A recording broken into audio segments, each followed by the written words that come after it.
เมนูนี้กันทำห้องว่าชูคงสิบ่เฮ็ดให้เล่าเตือขนาดกันก็ยังบ่เฮ็ดให้เล่าสักเตือเนาะสวัสดีแค่ป้อมมื้อนี้เฮาก็จะมาเอ็ดไก่ขอทานกันเนาะขั้นตอนแรกเฮาก็จะเอาข่ามาซอยแล้วก็เอาคิงเจอมาซอยมันมุนๆนั่นเนาะเมนูนี้ก็หาก็เอ็ดเป็นเตือทำอิฐเนาะเบิ่งว่ามันสิเป็นเหล้าบ่เฮาก็จะเอาผักเตรียมแล้วก็มะเอือดลงไปแล้วก็สิ่งที่สำคัญก็คือมะเขือเราก็ตามด้วยแป้งนัวเสื้อหลายแห้งเจียบหลายเราก็เอาเกลือเสื้อจากนั้นก็เอาฝักบัวเสื้อหัวนึงแล้วก็ตำโปะๆเป๊ะๆเนาะ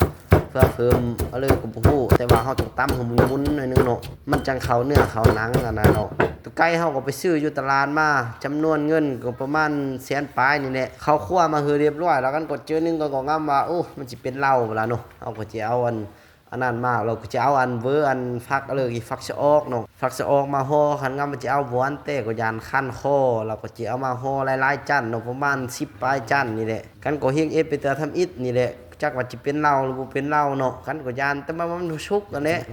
เห็นเขาเอ็ดอยู่นำคลิปเนาะคนจีนเอ็ดคือสิเป็นตาเจียไปกันก็เลยว่ามาเอ็ดตามลองเบิ่งว่ามันสิเป็นเหล้าคือเขาบ่ห่อเบอร์ฟักอันนี้ก็วัดว่ามันนั่นเบอร์มันมีแต่เบอร์น้อยเนาะเฮงปงกันแล้วเป็นลักเล็ดเอาของเขามาแต่สิมันเบอร์เติบสิก็ง่ายโลกแล้วเฮาก็สิมาเอาขี้ดินนั่นมาคนชื่อน้ำมาเนาะอันนี้ก็อยากตายเลยเราเฮาก็สิเอาอันมาโปะชื่อน้ำอันนี้กันจิขอบอกชูว่าคันว่าชูไปเอ็ดตามอย่าเอาเลือห้องเนาะเอาชื่อกลางขี้ดินนั่นเลยเพราะว่ามันอันนั้นน่ะรั้วเฮาจิใกล้ขึ้นฮอดอันนี้นี่มันจิบ่ชุกตั้งอันเฮาห้องตั้งเตือนเนาะก็เอาขี้ดินซุ่มๆมันมาโปะโปะเปะเซอก็ถ้ารุ่นเบิ่งว่าจะเป็นยงเด้อเนาะโอ้รูปไปรูปมาละเอียดละอ้อเราก็จะเอาอันเฟืองเอาแม่นเอายานะเนาะ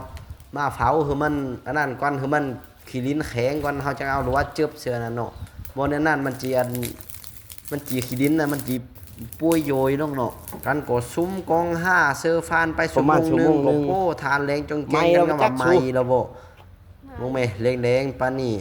นี่อยู่ลำกันก็ยานมันไหม้อยู่เจอทำอิฐเนาะแล้วมากันก็สิมาเคลียร์เบิ่งบัดนี้เคลียร์ไปเคลียร์มาเบิ่งส่งคือสิสุกไว้เนาะคล้ายก็ยานมันไหม้มื้อซุมเสือหึงเฮงเนาเนาะมากันก็เคลียร์เบิ่งก็แต่เนาะเบิ่อันฟักสะออกยังเขียวชิดโอ้นั่นนี่เฮาต้องมาเฝ้ามือก็จิเอ็ดอันเอาเสื้อเสียมนี่เราเอาขี้ดินต้มเสื้อเนาะเอาขี้ดินต้มเราก็อันไปเสื้อคุมไฟน่ะมันยังง่อยเสื้อเลยเนื้อมันบ่สุกขันง่อยเสื้อก็เลยมาล้างไฟเจิบกอง5เสมออันนี้2ชั่วโมงตึมแล้วล่ะเป็นขานี่ซ้ำสิได้เล่าความว่าหึง3-4ชั่วโมงอุ่นคำนี้เสื้อบ่สุกก็จะเอาไปปิ้งเนาะวันนี้มาเคาะแค่กันยานขี้ลิ้นเขาเห็นเขาเอ็ดซื้อเขาเอาอันกระดาษอะไรกี่เนาะอันฟอยอันเหลื่อมๆมันน่ะ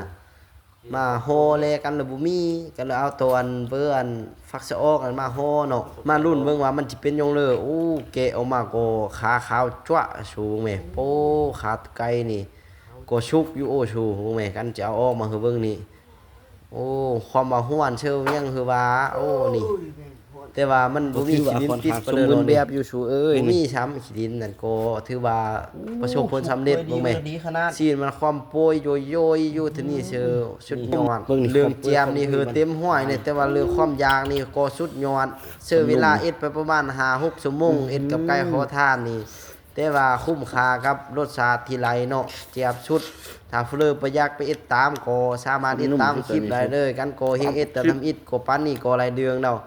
ชั่วเพอประมาณ5นาทีเม็ดซิดชุดยอด